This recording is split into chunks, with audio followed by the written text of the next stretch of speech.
am Kim Kesty, Creative Director here at Fun Stampers Journey, coming to you with another episode of Tools, Tips, and Techniques. Yep, that's 3 T's, and we broadcast to you every Tuesday just for fun, because then it kind of is T4, but you know what, we'll stick with T3 just in case we have to occasionally broadcast on a different day. But it is Tuesday, so welcome, welcome. I am going to share with you some fun tips about a small die set that we have that packs so much punch. I think you're going to just love it. Let's take a look at that die set. I've actually got 2, but one I'm going to particularly focus on, and that's this little guy called Coffee First. So it's got all the fun little, as you can see, coffee cups. It's got the tall, I guess that would be the venti, the grande, I don't know.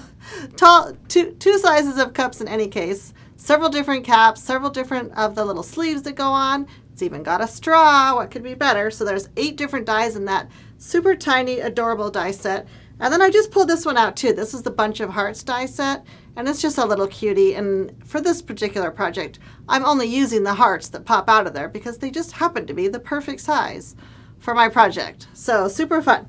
Let me set this guy aside and you will see the little reveal here of some dies that I already have cut out. Some pieces. Let me go ahead and open the die set just so you can see how fun it is.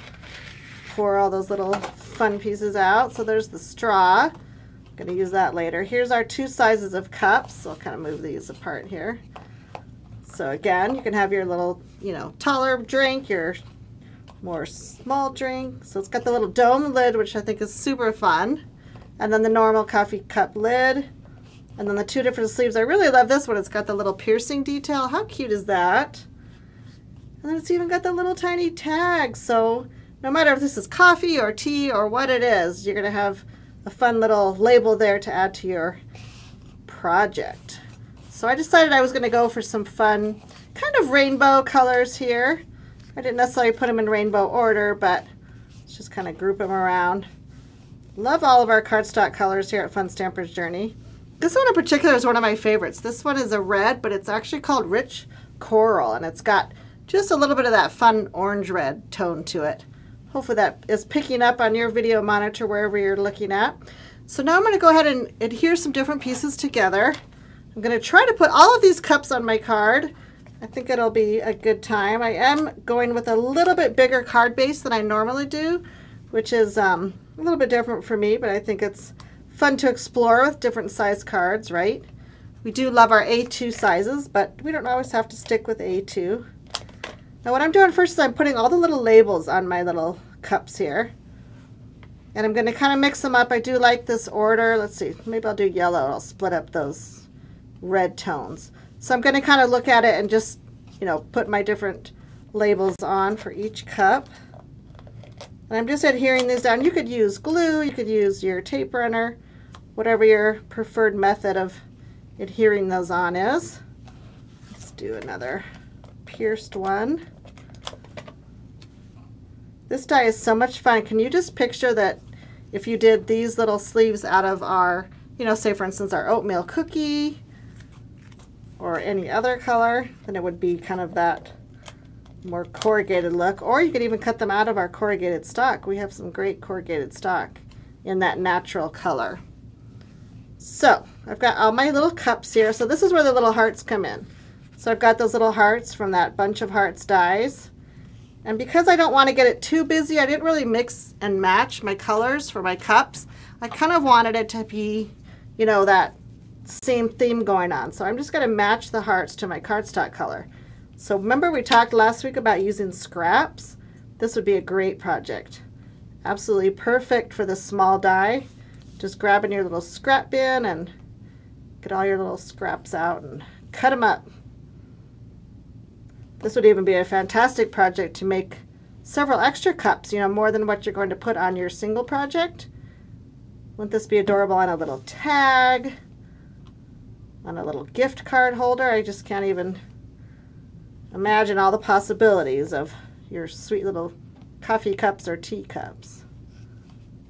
Okay, so now I've got a heart on each, and I do love the continuity of how those look with the matching cardstock with the matching heart. So now I've got, not only do I have some lids cut out here, which I'm going to give you some tips on how to get those on, but I also have cut out one of the dome lids, so that's this die right here, out of our Journey Vellum. So it's probably a little bit hard to see on here, but you'll see when I put the card together that the vellum just adds this fun little touch. So it kind of looks like a little frosted lid.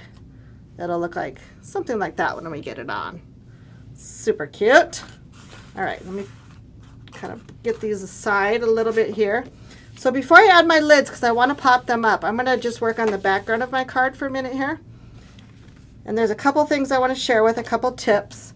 Now we do have an amazing coffee set, which I'm going to bring in now. This little stamp set is called Coffee Helps, and it has got the best sentiments on it for any of your coffee lovers, or tea, because you can use this one, Cup of Happiness, for any of your beverages. But I do absolutely adore this little sentiment right here, which is kind of a little note from coffee. It says, "You've got this, coffee." So I've got that one mounted on my block right here. I wanted to give you a little tip for getting it straight on your card base, because I know this is sometimes a struggle for some people. So I want you to really take advantage of your gridded blocks right here. So you can see that our Fun Stampers Journey blocks not only have great edges here, contoured edges where you can grip them. They're crystal clear, love that. But they also have this fantastic etched grid. So it's not even printed on there, it's actually etched in. And it's just really a great feature of the block. So what I did is I went ahead and took my stamp, and when I went to go mount it on, I could really take advantage of this grid. I'm going to kind of line up the word coffee because I feel like that's the part of the sentiment that is quite straight on there. So I'll probably get my head in here a little bit when I'm lining it up. But I just want to line up coffee, you know, as straight as I can get it on the block. And then I know that this part of the sentiment is a little more cursive-y, so that's not going to be the straightest part. But now that it's straight on my block, now I can line up my block, whether it's, you know, at the bottom, whether it's at the top of my card. You know, I would have to get in there and line up the top edge. So no matter what, you know that your block is going to be straight to your card edge. Now this will be the true test, right?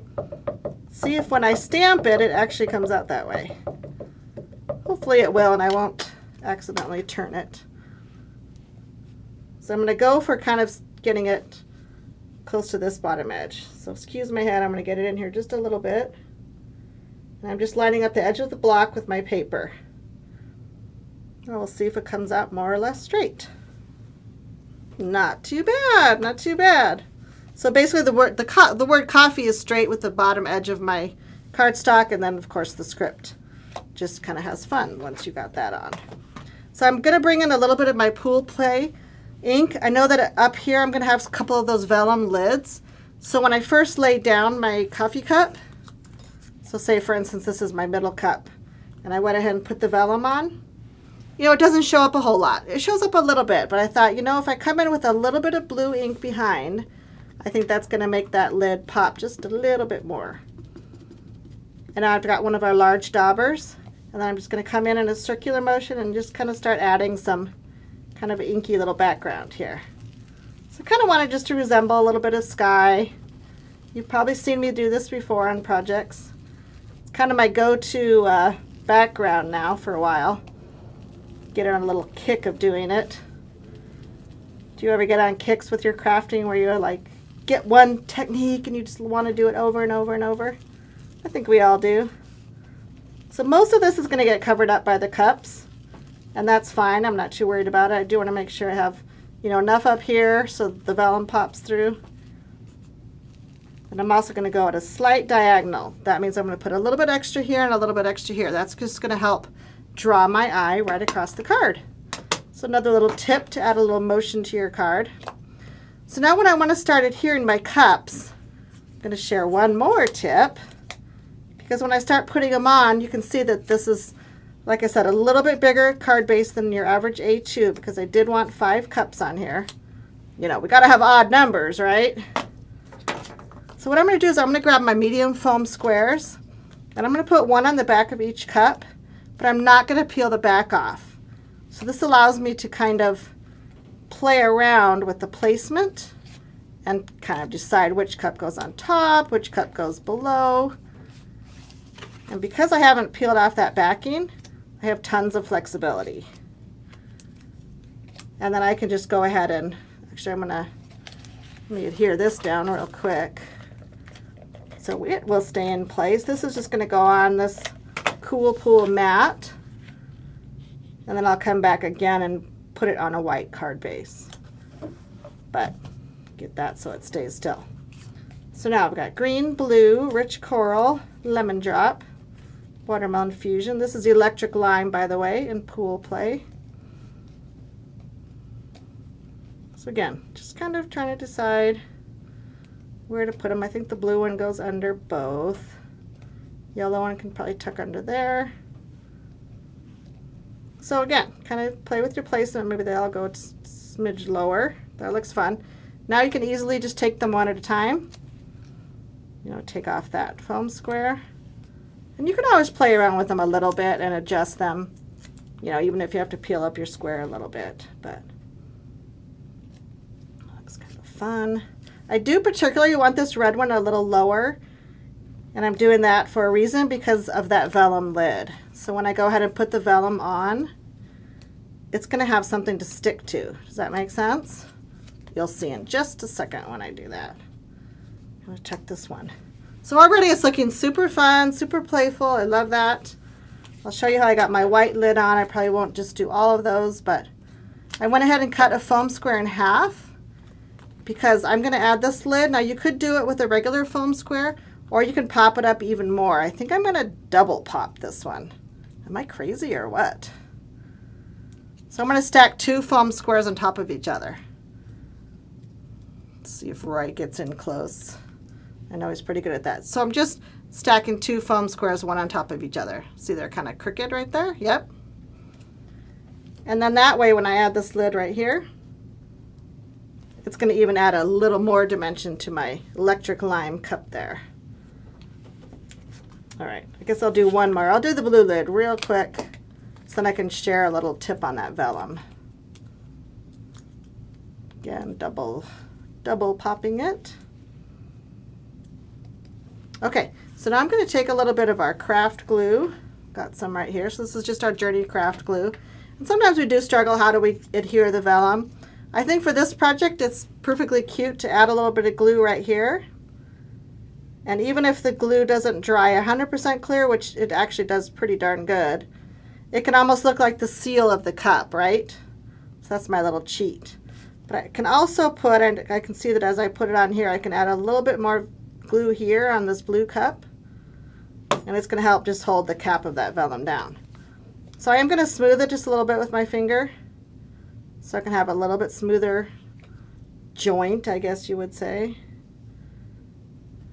And now I can put the little vellum on here.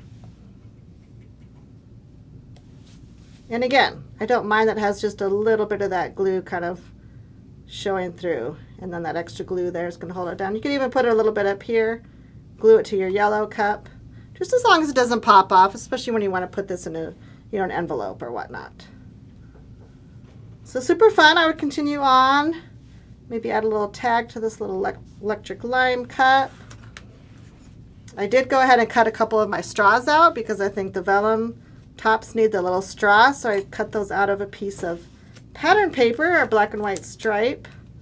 Set this aside. So I'm going to let this one dry because I'll finish it for a special friend in a little bit, but let me show you the finished card and the one little extra embellishment I put on. So here it is. I think we can get in a little closer and see that vellum. So look at the cute straw. Doesn't that just make it? So see, the vellum pretty much dries clear, but I think it's fine because it just kind of gives you that idea of how the lid seals to the cup. Of course, it's going to look a tiny bit different. But isn't it cute with that little straw in there? So I just kind of tucked that in behind. Of course, you can see it through the vellum, which is super fun. And then you've got the little striped straw in the watermelon cup over here. So these could be smoothies or any fun thing you want. And then I did just add a little bit of our Journey sequins from our Blue Skies collection. And they just add a little sparkle to my pretend sky back there. So you can see that a lot of my blue doesn't really show, but it's just enough to add a little bit of extra dimension to my project. So is that fun or what? Do you guys love this little die set? I just cannot wait to see what you do with this little Coffee First die. I think you will have so much fun with it. I hope that you learned a few little tips and tricks in today's kind of short and sweet tips, tools, and techniques. And you can take advantage of one of our small dies that packs an amazing, powerful punch. I think that you will just love playing with it. So again, if you have any questions, please visit us at our website at funstampersjourney.com. All the things are listed right there in our shop, and this one will be super easy to find just by searching coffee die. You don't even need to know the exact name of it, but it certainly will pop up there for you.